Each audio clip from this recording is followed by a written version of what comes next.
Ever opened a browser in incognito mode and thought, yeah, now I'm invisible? Yeah, about that. Your ISP still sees you. Websites still fingerprint you. Trackers still follow you like that one relative asking when you'll get married. And some browsers collect so much telemetry, they probably know what you'll eat tomorrow before you do. But in 2026, a new wave of private browsers is changing the game. Browsers built for anonymity, anti-tracking, encrypted traffic, fingerprint resistance, decentralized networking, and in some cases, complete digital invisibility. And today, we're diving into 10 new private web browsers that make tracking you a nightmare. Some are open source, some are hacker favorites, and a few are so privacy-focused, they'll actually break certain websites because they refuse to cooperate with trackers. And trust me, the last browser on this list feels like something straight out of a cyberpunk movie. Quick disclaimer before we start. This video is strictly for educational and privacy awareness purposes. Privacy tools are meant for security, anonymity, and protecting personal data online. Don't use them for illegal activities because, I saw it on YouTube, is not a valid defense in court. Now let's disappear from the internet, professionally. The first browser is one you probably haven't heard many people talking about yet. And honestly, that's surprising. Mullvad Browser. Now, if you know Mullvad VPN, you already know these people are obsessed with privacy, like genuinely obsessed. The kind of people who would probably put tape over their smart fridge camera. This browser was actually developed in collaboration with the Tor project, which already tells you this thing takes anonymity seriously. But unlike Tor Browser, Mullvad Browser doesn't route traffic through the Tor network by default. Instead, it focuses heavily on anti-fingerprinting. And fingerprinting is terrifyingly underrated. Most people think websites identify you using cookies. Nope. Modern tracking systems can identify you using your screen size, fonts, GPU, browser settings, hardware acceleration, time zone, canvas rendering, and about 50 other things you didn't even know existed. Basically, your browser becomes a digital fingerprint. Mullvad Browser tries to make everybody look identical online. Same browser profile, same exposed data, same behavior patterns. So instead of being you become part of a massive crowd. Imagine trying to identify one penguin in Antarctica. Exactly. And the funniest part? Some websites absolutely hate this browser. You'll occasionally get CAPTCHAs like, please confirm you are human. Meanwhile, the browser is like, I'm trying my best. Next up is LibreWolf. This browser is basically Firefox after entering Beast Mode Privacy Edition. LibreWolf removes telemetry, disables data collection, hardens privacy settings, and aggressively blocks tracking systems right out of the box. No weird setup, no installing 14 extensions like some cybersecurity tutorial from 2017. And if you've ever gone through normal browser settings trying to disable tracking, you know it feels like playing hide and seek with spyware. LibreWolf fixes that instantly. What makes it really interesting is how customizable it is for ethical hackers, researchers, and OSINT investigators.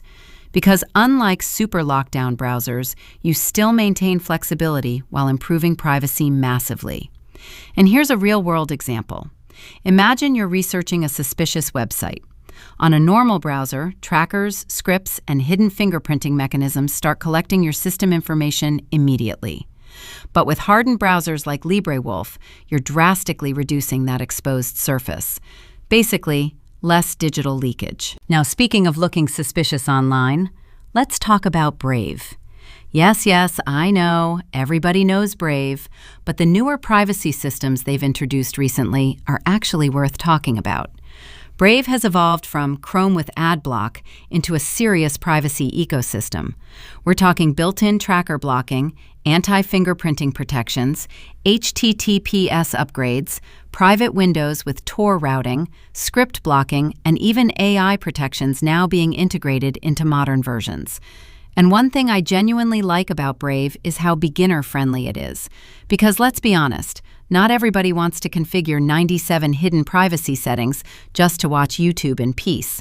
Some people just want a browser that works. Brave is basically the friend who says, "Don't worry, bro, I already blocked the trackers." And if you compare network requests between Chrome and Brave using developer tools, the difference is honestly crazy. Trackers get nuked instantly. Now the next browser feels like it was made by somebody who trusts absolutely nobody. Floorp Browser. This thing is gaining serious attention among privacy communities because it combines Firefox customization with strong privacy features and insane performance tuning.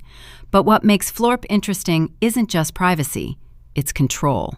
You can heavily customize workspace behavior, tab isolation, sidebar tools, profile separation, and anti-tracking systems without sacrificing usability. Basically, it's the productivity hacker plus privacy hacker crossover episode. And honestly, if Chrome users saw how customizable browsers like this are, they'd probably uninstall Chrome immediately after recovering from emotional damage. Waterfox. Waterfox focuses on privacy while maintaining compatibility with older Firefox extensions and reducing Mozilla telemetry. Now this matters because many privacy-focused browsers become so restrictive they break half the internet. Waterfox tries balancing privacy with usability. And that's harder than people think, because the moment a browser blocks too much, users immediately panic. Why isn't this website loading? Meanwhile, the browser just blocked 43 tracking scripts, 12 fingerprinting attempts, and a crypto miner hidden inside the page. So, yeah, maybe the browser was right.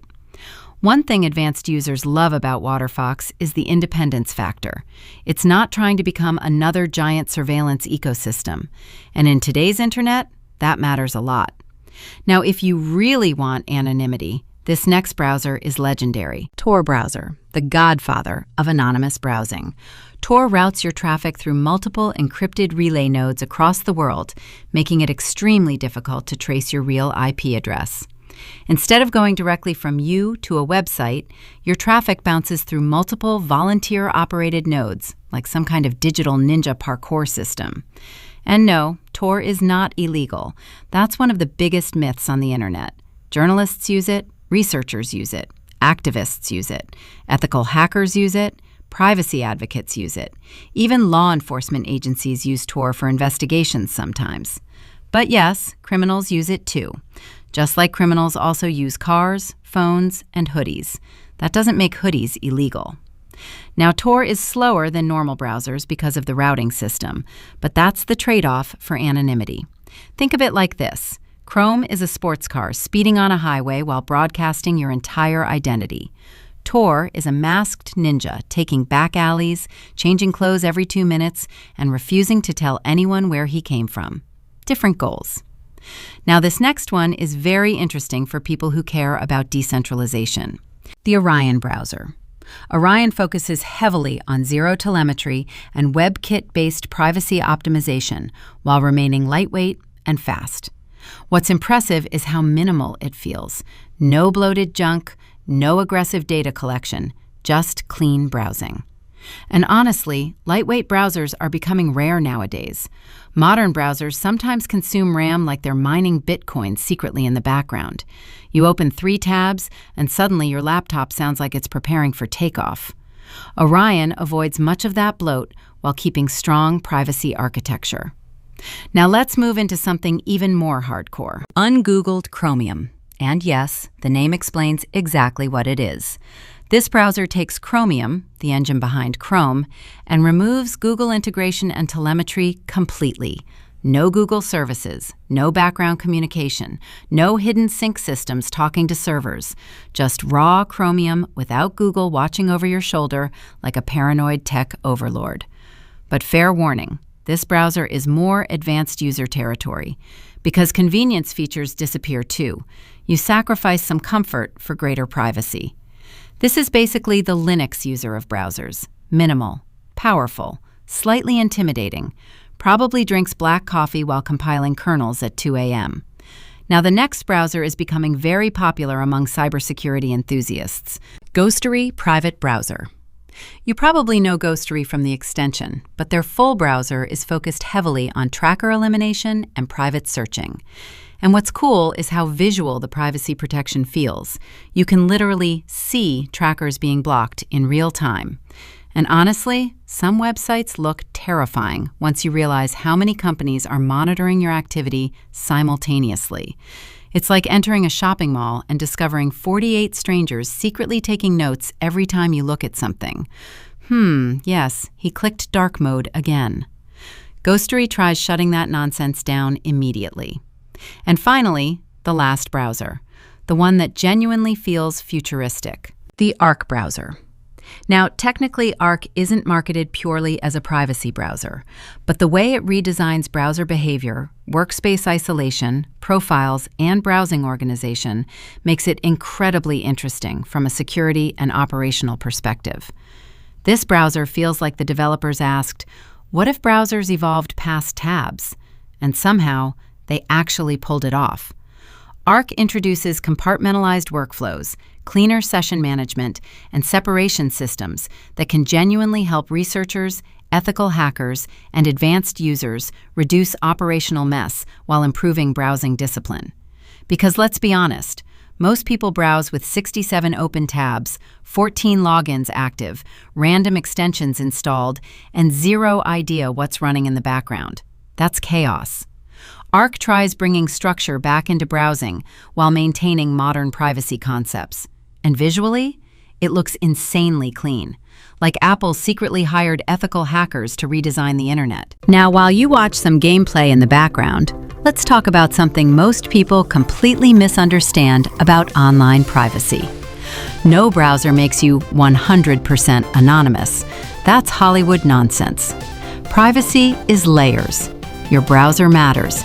Your VPN matters. Your DNS matters. Your extensions matter. Your behavior matters. Because you can use the most anonymous browser on Earth, then log into your personal Google account and completely destroy your anonymity in 6 seconds. That's like wearing a disguise and then screaming your real name in public. So if you genuinely care about online privacy, start combining tools intelligently. Use hardened browsers, reduce unnecessary extensions, block trackers, avoid sketchy downloads, separate browsing identities, and stop clicking random links that promise free Robux 2026 working. Humanity is still falling for those somehow. But overall, the internet is changing fast. Tracking systems are becoming smarter, fingerprinting is becoming more advanced, and data collection is becoming more aggressive every single year. Which means privacy-focused browsers are no longer just tech nerd tools. They're becoming essential survival gear for the modern internet. And honestly, once you switch to a real privacy browser, going back to normal browsers feels weird. It's like realizing somebody was following you around the internet taking notes the entire time. Now I want to know something from you guys. Which browser do you trust the most right now? And what's the creepiest tracking experience you've ever had online? Drop it in the comments. And if you enjoyed this video, subscribe for more ethical hacking, privacy, OSINT, and cybersecurity content that actually teaches you how the internet works behind the scenes. Because in 2026, privacy isn't paranoia anymore. It's digital self-defense. And thanks for watching my noob gameplay.